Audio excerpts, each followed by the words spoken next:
Historia de un caracol que descubrió la importancia de la lentitud, de Luis Sepúlveda. Capítulo 3. Luego de su entrevista con el búho, el caracol que deseaba conocer los motivos de la lentitud regresó despacio, muy despacio, hasta la planta de acanto y allí se encontró con los otros caracoles entregados a lo que llamaban la costumbre.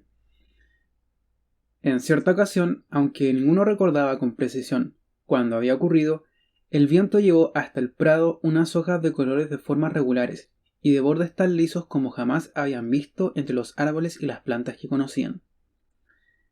Esas hojas planearon y danzaron con ligereza en el aire, hasta que finalmente aterrizaron sobre la hierba húmeda. En ellas había unos extraños signos negros, y unos seres humanos tan quietos, tan pequeños y ajenos al peligro que representaban para los habitantes del prado, que todos los caracoles se asombraron. Lentamente, muy lentamente, recorrieron aquellas hojas examinando con atención a los seres humanos, inmóviles, que formaban una fila frente a una gran superficie llena de alimentos, al parecer muy sabrosos. Pues al final de las hojas se les veía alegres y portando comida entre las manos. Alguien, aunque no recuerdo quién, me dijo que los humanos dedican sus vidas a repetir cosas, movimientos y conductas que ellos llaman costumbres, señaló un caracol viejo. No me parece mal, la costumbre de comer, opinó otro caracol, y los demás movieron sus cuernecitos indicando que estaban de acuerdo. Esa costumbre de comer en grupo les parecía estupenda.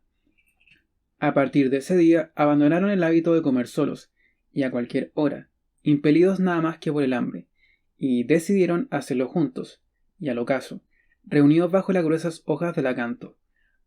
Para hacer más grata la costumbre, se turnaban entre los que hacían las preguntas susurrando, y los que también, entre susurros, daban las respuestas. ¿Qué tenemos para comer?, preguntaba uno. Diente de león. Sabrosas hojas de diente de león, respondía otro. Quisiera comer algo muy sabroso, decía uno. Te recomiendo el diente de león, contestaba otro.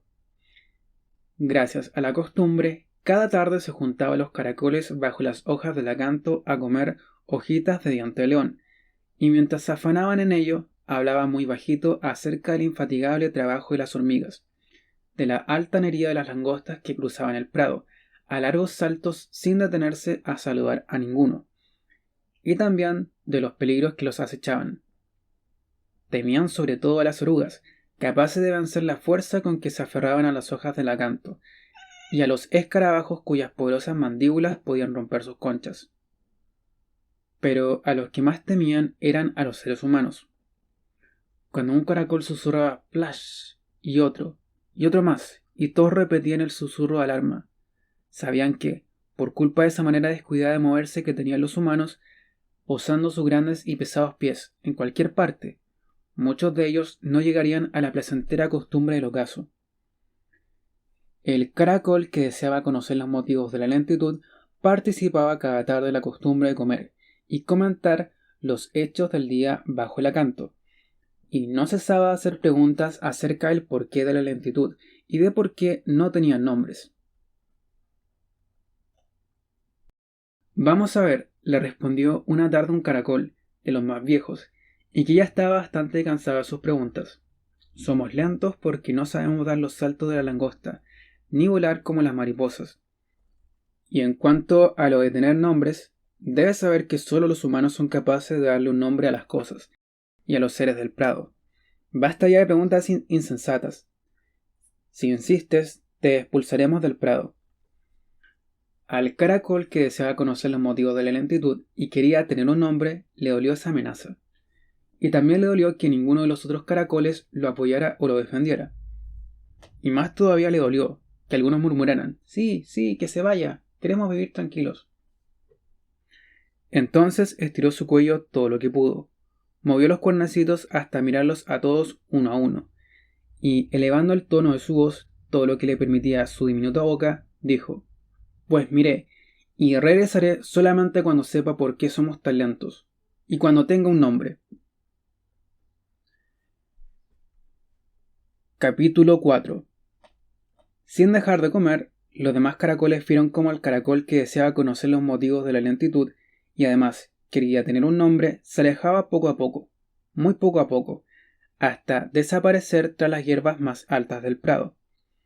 Cuando el ocaso dio paso a la oscuridad y las briznas de las hierbas y las plantas humedecidas por el rocío reflejaban el brillo de las estrellas, decidió buscar un lugar seguro para pasar la noche, a alguna superficie lisa donde pegar su cuerpo y encerrarse enseguida en el interior de su concha.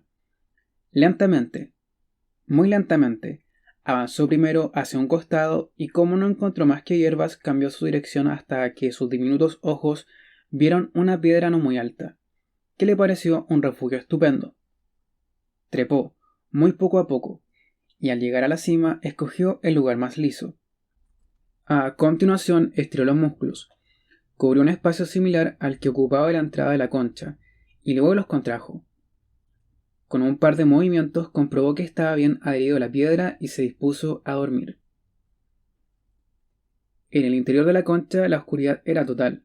Su cuello, su cabeza, los cuernecitos y sus ojos formaban un cuerpo compacto y acomodado a la forma de la cavidad, pero sus pensamientos no le permitían conciliar el sueño. Pensaba que tal vez había cometido un error al abandonar el grupo y la seguridad de la planta de acanto. Pero, al mismo tiempo, algo, una voz que no era la suya, le repetía que la lentitud debía de tener alguna explicación, y que tener un nombre que solo fuera de él, nada más que de él, un nombre que lo hiciera único e inconfundible, debía de ser formidable. Estaba pensando en eso cuando sintió que la piedra se movía, de manera casi imperceptible, pero se movía. De otros caracoles más viejos había oído las terribles historias de un animal llamado erizo, que tenía el cuerpo cubierto de aguijones, y era capaz de darle la vuelta a piedras muy pesadas, cuando andaba en busca de alimento. La piedra se movió una vez más, y entonces oyó una voz que sonaba cansada, muy cansada. ¿Quién se ha subido encima? También de los caracoles más viejos había oído que el viento al pasar entre los juncos sonaba como una voz aterradora, pero la voz que venía de abajo no lo asustaba. «Eres una piedra que habla», susurró.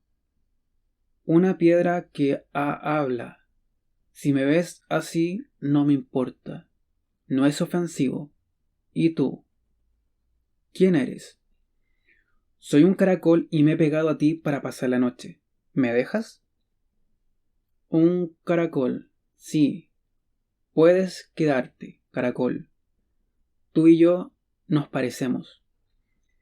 Tras decir esto, la piedra se movió buscando acomodo sobre la hierba, y el caracol se preguntó qué quería decir con eso de parecerse. «¿Por qué hablas de esa manera tan lenta? ¿Eres como yo, un ser lento?» «Hablo así lentamente, porque tengo tiempo, mucho tiempo. Que duermas bien, caracol». El caracol le hizo varias preguntas que no encontraron respuesta, y se durmió confiado. Hasta la lisa superficie a la que se había pegado llegaba el leve sonido de una respiración plácida, la satisfacción de un ser que dormía al amparo de las estrellas. Se despertó al sentir que la piedra o aquel ser lento se movía. Distendió los músculos despacio, muy despacio. Asomó la cabeza, estiró los cuernecitos para echar una ojeada, y vio que estaba sobre una superficie muy bella, casi tan bella como el manto de musgo con que solían cubrirse las piedras en la parte más húmeda del prado. «Tú decides, caracol, o bajas o te llevo», dijo la voz cansada. Lenta, muy lentamente, bajó hasta posar su cuerpo sobre las hierbas y entonces descubrió que no había pasado la noche aferrado a una piedra parlante, sino sobre un ser provisto también de un duro caparazón bajo el cual asomaban 4 patas muy robustas, un cuello lleno de pliegues, una boca en forma de pico que no intimidaba y unos ojos entrecerrados que le observaron con atención.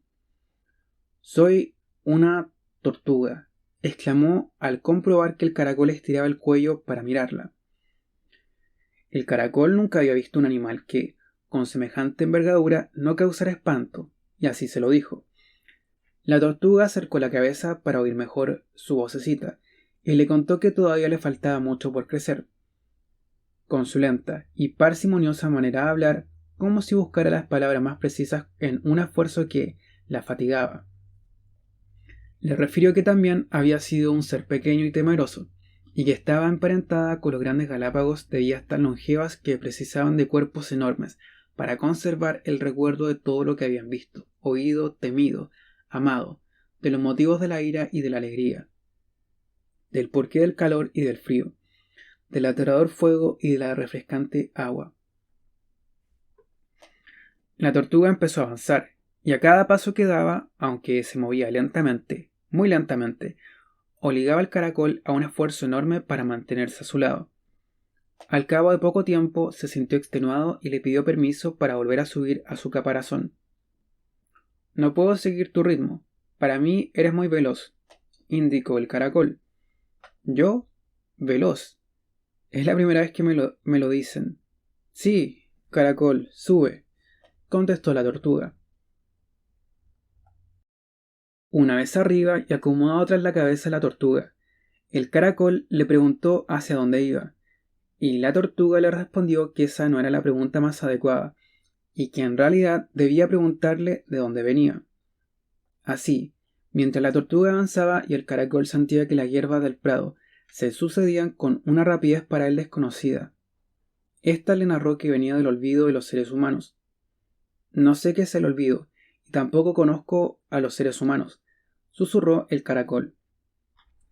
Entonces la tortuga aminoró la marcha, y habló de su llegada feliz a una casa en la que no faltaban hojas frescas de lechuga, jugosa pulpa de tomate y almíbar de fresas. Unas crías de humano la atendían, la mimaban y hasta le tenían preparada un confortable lecho de paja en un extremo del jardín. Durante los días de sol ardiente, aquel jardín era su mundo. Y cuando la fría lluvia cortaba primero los días y más tarde la nieve convertía el patio en una inhóspita superficie gélida, las crías de humano la metían en la casa y la dejaban dormir en un rincón tibio y acogedor. No se puede decir que la pasaran mal, opinó el caracol. No me quejo, pero los humanos crecen y olvidan, suspiró la tortuga, y le refirió cómo con el paso del tiempo y a medida que las crías de humano se convertían en jóvenes y en adultos, las atenciones fueron cada vez menores, la comida más escasa hasta que la consideraron una molesta presencia de la que había que deshacerse, y la abandonaron en el prado. El caracol se entristeció con la narración de la tortuga, y se puso más triste aún, cuando, siempre buscando lentamente entre las muchas palabras que conocía, la tortuga le dijo que cruzaba ese prado, entre seres extraños, a veces amables y a veces hostiles, lejos para siempre del que fuera su hogar, rumbo a un lugar incierto, que tenía por nombre la más cruel de las palabras. Se llamaba exilio. ¿Te puedo acompañar?, susurró el caracol. Dime primero qué buscas, contestó la tortuga, y el caracol le contó que deseaba conocer los motivos de su lentitud, que también quería tener un nombre, pues el agua que cae del cielo se llama lluvia, los frutos de la hiedra espinosa se llaman moras, y el aroma que escapaba de los panales se llamaba miel. Y le contó también que su pregunta y su deseo habían enojado a los otros caracoles, y que les había enojado tanto que había amenazado con expulsarlo del prado. Así que él tomó la determinación de marcharse y no regresar hasta tener una respuesta y un nombre. Antes de contestar, la tortuga buscó con más calma de la acostumbrada las palabras adecuadas, y le contó que mientras convivió con los seres humanos había aprendido muchas cosas. Así le contó que cuando un humano hacía preguntas incómodas del tenor ¿es necesario ir tan rápido? O ¿de verdad necesitamos tanto para ser felices?, lo llamaban rebelde. Rebelde, me gusta ese nombre, susurró el caracol. ¿Te pusieron los humanos un nombre? Sí, como nunca olvidaba el camino de ida y tampoco el de vuelta, me llamaron Memoria, pero se olvidaron de mí. Entonces, Memoria, ¿seguimos juntos?, preguntó el caracol. De acuerdo, rebelde, contestó la tortuga, y girando su cuerpo lenta, muy lentamente, le indicó que volverían sobre sus pasos, pues quería mostrarle algo importante, algo que le haría entender que iban por el mismo camino desde antes de conocerse.